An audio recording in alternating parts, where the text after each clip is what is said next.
Hello and welcome to the Weeb Years, a fuck, let me do that again. Hello and welcome to the Weeb Years, a look back at the media and culture of the Western anime boom. I'm Beanie. I'm Laurel. Today we're just going to cut the pleasantries and leap right into it, see what I did there, with The Girl Who Leapt Through Time. Shouldn't you have said leapt instead of leaped then? That would not have been grammatically correct. Either way, let's jump into this one.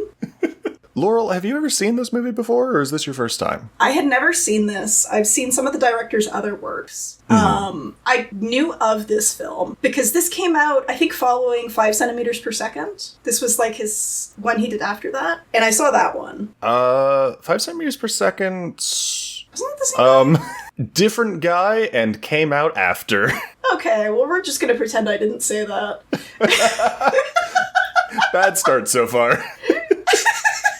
Here, now you can jump back in time and correct yourself. This is what happens when I go out of my way to not research stuff so that I can be excited by things. I've seen his other films. I saw Kimi no Na wa in theaters. Once again, different guy. Isn't it the same director? He did 5 centimeters per second. He didn't do this. Are you sure? Yes. You're talking about movies by Makoto Shinkai. We're talking about Mamoru Hosoda. I thought they were both directed by the same people, though. Nope. Fuck me. I guess I haven't... Did this guy do fucking Summer Wars? Is this the guy who did Summer Wars? Yes, Mamoru Hosoda. He did Summer Wars. He did Wolf Children. His most recent movie was Belle. Are you sure that he didn't also... No, I guess because... I'm distressed now. I was like, wow, I know so much about anime. I'm so smart. And now I'm just having an existential crisis. So I had not seen this one. Or any of them, apparently. I've seen Summer Wars and the Digimon movie. I've seen those ones. And a bunch of movies that I thought were by this guy. But apparently there's 2 guys and I just can't... Oh, dear God. This is marvelous. Oh, I'm having a moment. So when I was a young weeb, I remember anime movies only really came in 2 flavors. Non-canon spin-offs to long-running established shonen series, and Ghibli movies. Well, there was also the third one. There was the one that, like, Evangelion does, where they just retell the TV series, but in movie format. Okay, pedant. I'm making a point. Okay, go on.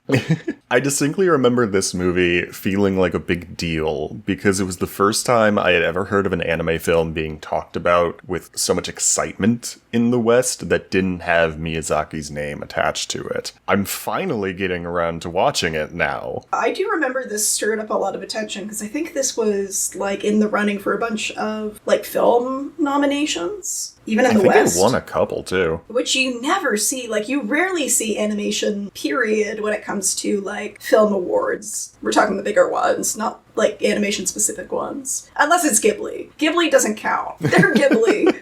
Ghibli is the exception to the rule. I mean, it is becoming a lot more common these days, thankfully. It is. But especially at the time, like, yeah, this felt like a pretty big deal. It was released in July of 2006, produced by Studio Madhouse, and directed by the acclaimed Mamoru Hosoda, who is also known for Summer Wars and Wolf Children, like I said earlier, as well as a bunch of other things. It was based on a novel of the same name, released in 1967 by author Yasutaka Tsutsui, who also wrote the novel Paprika, which was adapted into the Satoshi Kon film in 2006 as well. That's fascinating. The film was originally given a rather limited release in Japan, but word of mouth turned it into a surprise success, with some theaters even letting moviegoers stand up to watch it when they ran out of seats. Wow. I've never heard of that, ever. That's really cool, yeah. That's crazy. A few years later, the film was given an English dub by Ocean Productions. There's your Canada rep for today, Laurel. Canada! got Canada mentioned? And the dub was done by Ocean Productions and was released by Bondi Entertainment, with the rights currently being held by G-Kids. We watched the dub, which was really hard to find. This movie is not available for legal streaming anywhere in North America currently, and every pirating site we could find had the subbed version. It was shockingly hard to find the dub of this, and honestly, maybe not worth it. Yeah, when we did, oh boy. To admit, it's not a, I'll say now, it's not a bad dub. It's fine, but I don't think it was worth the effort. I don't know if it's just the dub, but the sound mixing was kind of nightmarish. It would depend. There was definitely moments where I wished I had subtitles, but I think it only was really a problem when... And I mean, I guess props for trying to be realistic, but there'll be scenes where a character is talking to someone who's really far away, and they sound like they're really far away, which, good for realism, bad for a listening experience. I should also specify that I had like 3 fans going at the time. Oh, yeah. So that certainly wasn't helping either. Canada heat waves. It's what, day 5 of a 2-day heat wave? Ugh. The Girl Who Leapt Through Time follows Makoto Kono, a high school girl who gains the power to literally leap backwards in time at will, and all the shenanigans you might expect a teenager with time travel powers to get up to. Retaking tests, avoiding embarrassing social situations, etc. It is honestly a wonder that I never got around to watching this movie before now, because I've always been such a huge fan of Hosoda's visual style, and this movie is just dripping with it. I love the way his characters are rendered and his shot composition, and the way like he'll let a character's facial expressions do so much of the talking. It's amazing. It's really good atmospheric storytelling for sure. And he's got such like a defined style that you immediately can pick it out. Yeah, like he doesn't really shade his characters. They're all very solid color, but it's more muted tone, yeah, so like it doesn't flats. feel out of place. Yeah, it's so good. There's a scene partway through the movie where one of Makoto's friends confesses to her, and there's a solid minute of silence where you can see on her face that she goes through so many emotions at once, and it's so good. It's such a good scene. That scene is crazy, and like the background in that scene is gorgeous. I also, as long as we're just talking about the visual style in general, I want to give some major props to the scene where Makoto first touches the magic walnut and gets her time travel powers and starts to see all these visions in this very like painterly art style. It's breathtaking. Yeah. The musical choice in that scene was strange, but the visuals were amazing. I want to rewatch that in higher definition because I feel like I wasn't really able to get much out of it with like the 360p. Like I understood some of what it was going for. Like you see kind of at a few points her traveling literally through time and seeing like cave paintings and cavemen and stuff. But it was kind of hard to register all of the details in something that low of a quality as we watched. So I'll be honest, I went a little overboard with this one because when that scene happened in particular, the one where she first touches the magic time walnut, I was like, oh, shut the fuck up. It's the nut button, the meme. Nut. Nut. You motherfucker. No, when that scene starts happening, that was the point where I was like, okay, I can't take watching this at 360p. I need to be able to appreciate this. So I went a little crazy and I downloaded the dubbed version. I downloaded the subbed version in 1080p. I put them both into Adobe Premiere and I just played the dub audio over the sub visuals. Huge brain hours. So yeah, Makoto, she finds in the science lab of her high school, she finds this little, again, it looks like a walnut, and she touches it, and suddenly, boom, she has the ability to time travel. The way she actually finds out that she can time travel is when her bike's brakes stop working as she careens down a hill and is almost hit by a train. And as someone who rides their bike to work every day, that scene was fucking terrifying. I've been hit or ran into more than one car in my time because my brakes don't stop as fast as I think they will. At least it's not a train. This movie really exceeded my expectations in a lot of ways. I will say that up front. It kept going and delving deeper than I expected it to. You know what's interesting? I don't want to say it exceeded my expectations because it being a very well-regarded Mamoru Hosoda film, my expectations were already high, but it definitely met my expectations. I think because makes it sense. was one of his earlier works, if I'm understanding correctly. Was it one of his earlier works? middle-ish, I think. Okay. I've mostly I guess seen... technically early. I think it was one of his earlier, like, directorial things. Because I don't know what came out before that other than maybe Summer Wars, but I think Summer Wars was after. Summer Wars was after. Yeah, Summer So Wars was also Digimon. he did Digimon R War Game, which, okay, on that note, when Makoto starts to actually use her powers on purpose, we sometimes get to see her float through this, like, white void full of gears and rings, and, okay, there's a popular joke about how Mamoru Hosoda just loves remaking Digimon R War Game, because, like, 3 or 4 of his movies are just Digimon R War Game. And even though this movie specifically is not Digimon R War Game, this location is very similar to the one where everyone fights Diaboromon in Digimon R War Game. Oh, it also kind of is a little reminiscent of, like, the shitty little village in Summer Wars. Because it's, like, a little bit slower paced. I'm so ashamed to say that I still haven't seen Summer Wars. I really want to hurry up and do that. I mean, you've seen Digimon.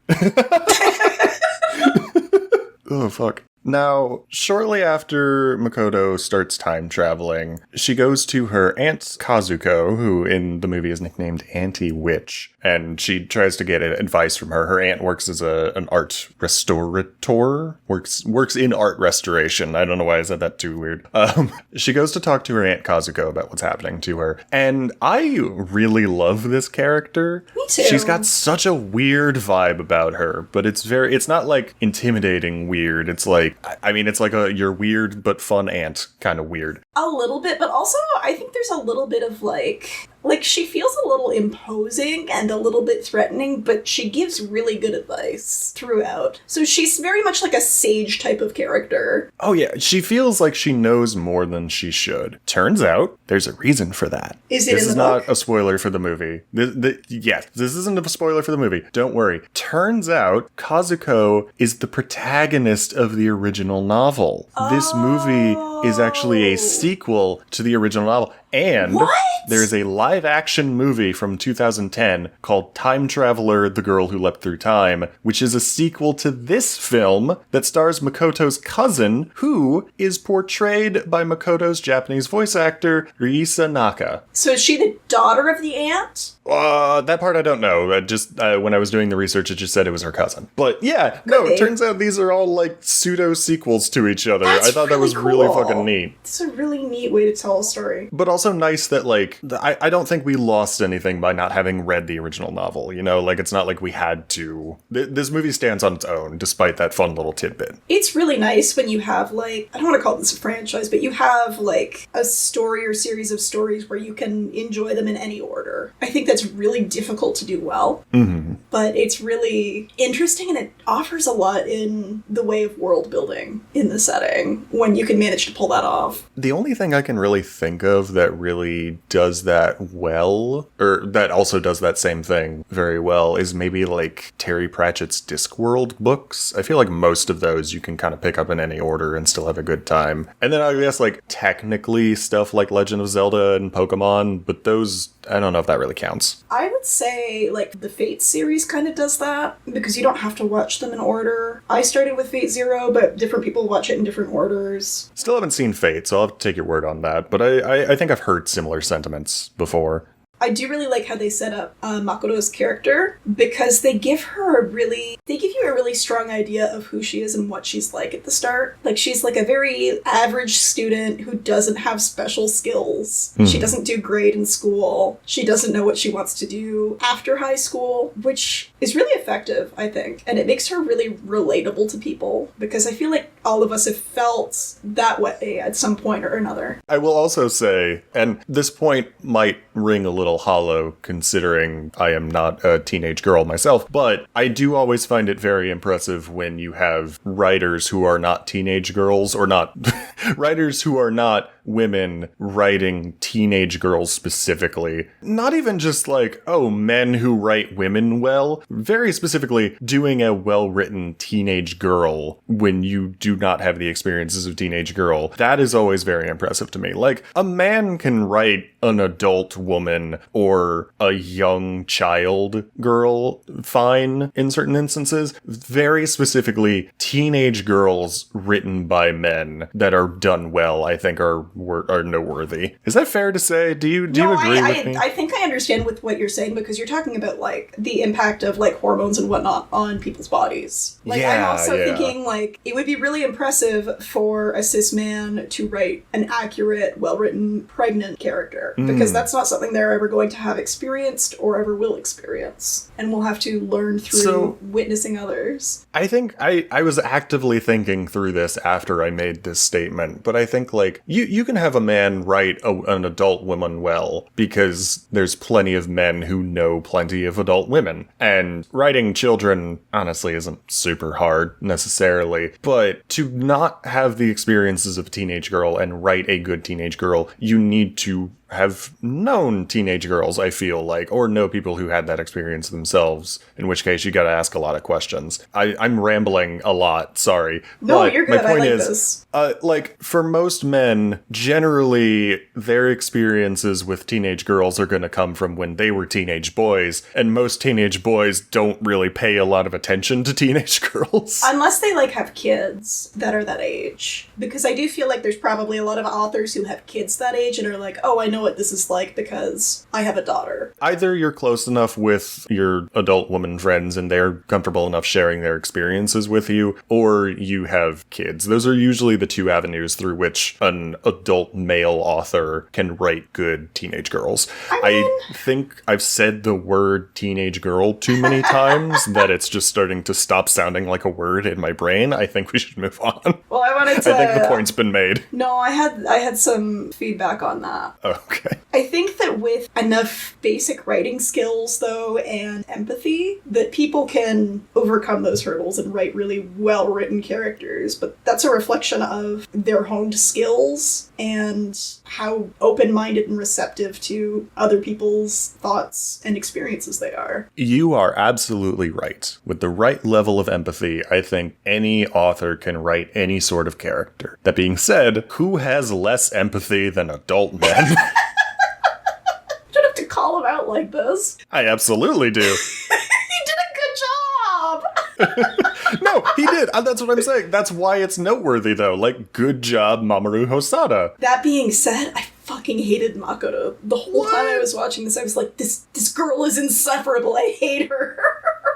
No, hang on. Disagree. Hard disagree. Makoto was adorable. I love her. She's adorable, but she's a hard character to watch. I'm firmly gonna disagree with you on this one. I loved her. I kept seeing her do things and being like, girl, you have issues, you know? Yeah, she's a teenage girl. Yeah, but like, I don't know, something about her rubbed me the wrong way. Like, she's really well written, and like, I don't dislike her as a character, but watching some of the scenes, like when she just decides that she's not going to address any conflict and is going to hide from her problems, like, I really struggled with watching that. Impulsively hiding from your problems instead of going after them like an adult, that sure does sound like something a realistic teenage girl would do. Yes, but I didn't get to be a teenage girl. I had to be a grown-ass person.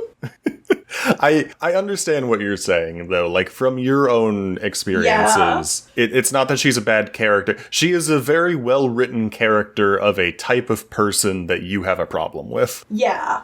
Now, I really do want to emphasize, this movie is so fucking charming. It is. There is so much whimsy in the score and the set design. God, especially Makoto's fucking gorgeous house. Jesus Christ. And there's a lot of little things, like the way Makoto, like, rolls and flips everywhere that just put a smile on my face. It's so charming. I love the transitions. Oh my god, they're brilliant. Because whenever she time travels, there's a few scenes where she ends up in different places, and it's just seamless. It's fantastic. Like, some of the best use of, like, story mechanics as transitioning I've ever seen. No, yeah, I love the way, again, like, the way that she'll fucking, like, somersault and cartwheel through time. The girl who cartwheeled through time.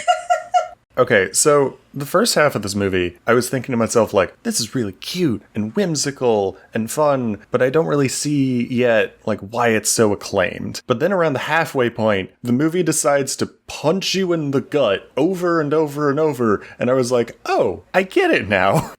I was crying through the last 20 minutes of this fucking movie. Not a joke. Like, fully, like, the last 20-ish minutes, I had tears in my eyes of various levels of pouring. I think for me, watching this was hard because I could see that they were setting up for shit to just go down, and I didn't know what it was. But I could point out the individual moments where, like, Mako made mistakes that would come to haunt her later. I was just waiting. Like, there is a level of dread in this movie that is palpable beneath the surface. Like, it's very, like, light and fun and slice of life on the surface, but then there's a layer of dread beneath that. I completely agree, especially if you've seen, like, pretty much any other time travel story, and you can see little moments where it's like, oh, this is eventually gonna come back to bite her in the ass. But the thing is, like, I had a prediction of how I assumed the movie was gonna go on to the drama side of things at some point, and I had a prediction of how it was going to. My prediction was entirely wrong. And then not only does it finally get to the drama, but then it gets to the drama again and again. And just when you think, like, okay, things are gonna be okay now, oh no. It just kept on hitting you over and over with trauma, and I just, oh God, I needed to take a minute to breathe at one point, because it just kept on hitting me with, like, more and more bad things happening. Yeah, I don't think I cried at any point during this movie, which is crazy, because usually I cry at everything. I think I was just sitting there like, Mako, you dumb fuck, of course this was gonna happen if you were doing that shit. I was so mad. I will clarify, my tears were not only sad. I definitely had, like, sadness tears, but there was also plenty of tears where it's like, oh, that was just a legitimately beautiful moment. Oh no. Oh yeah, there were some beautiful moments. I think actually maybe there was like 1 or 2 points where I teared up, but I didn't want my wife to see. Once again, I have to give so much credit to Hosoda's shot composition. There's a number of moments, especially near the end, where I don't think they would have landed as well if it wasn't for his just amazing eye for shot composition. Oh, 100%. I really like how, despite it technically being a science fiction story, the time travel is only used as a tool for the impressive character writing, and they don't actually try and, like, this is a slice of life film, not a sci-fi movie, basically. Because, yeah, like, she's using fucking time travel to solve her mundane life problems, but despite that, this still feels, like, insanely right and realistic. Like, yeah, no, this feels 100% like what would actually happen in this scenario, despite the scenario being time travel. These feel like exceedingly real, honest people, even though this is a movie with fucking time travel. It's really, I don't feel like I have the words to explain just how good it is. Just please watch this movie. Jumping ahead, but please watch this movie.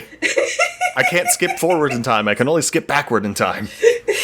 Sort of a closing thought, and getting maybe a bit more real than usual. Stories like this always really get to me. Unsurprisingly, I did not have a very good time in high school, and I had very few friends. Aww. But these very grounded character pieces about kids preparing to leave high school and navigating changing friendships and relationships and blah blah blah, they always really managed to hit me at my core and make me feel nostalgic, even if my own experiences aren't always that similar. Like, that's part of the reason why I connected with this movie so hard, and like I don't know, I don't really have the words to explain it, but these sort of narratives are, I'm very weak for them. They always manage to hit me in a way that I'm not, for some reason I'm never really prepared for, but I'll watch something like this and it's like, oh no, I have emotions. I don't think this one made me feel that way because, I don't know, I feel like it's the way that it gets resolved didn't leave me feeling that way, per se. I loved the resolution of this. Again, that was the thing I was crying through most of. No,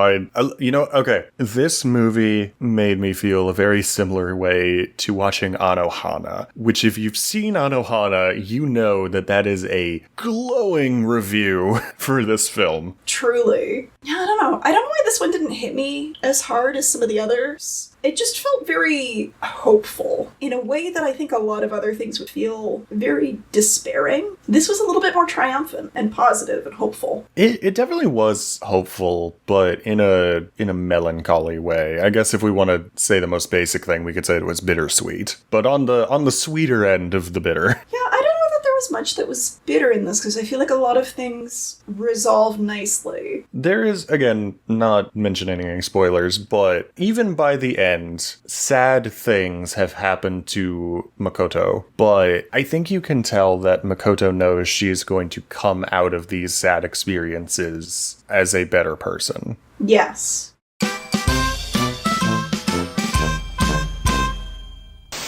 Gosh, I sure am bored. My favorite podcast only uploads every other week, so all I can do until the next episode comes out is cry into my Haruko Haruhara body pillow.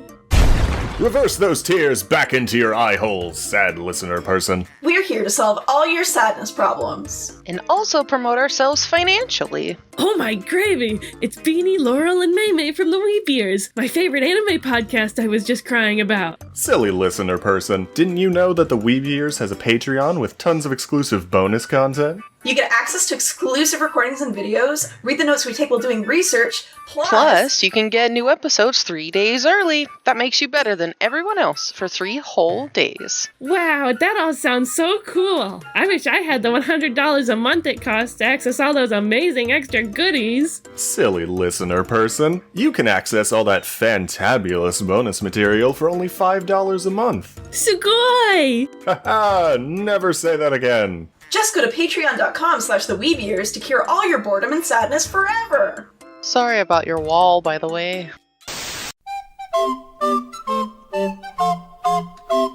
Okay, I've said everything I want to say. I think you've said everything you want to say. So let's go ahead and see what people from 2008 want to say, because it's Retroviews time, baby. Wahoo! First one we got is from Ty Burr of the Boston Globe. I like doing the Retroviews for movies. This is a slight tangent. I like doing Retroviews for movies because with the shows and manga and such, it's usually the same, like, Anime News Network, them anime reviews, user reviews on Mal, that kind of thing. I like when we do movies because then it's like, established big ticket newspaper. Yeah.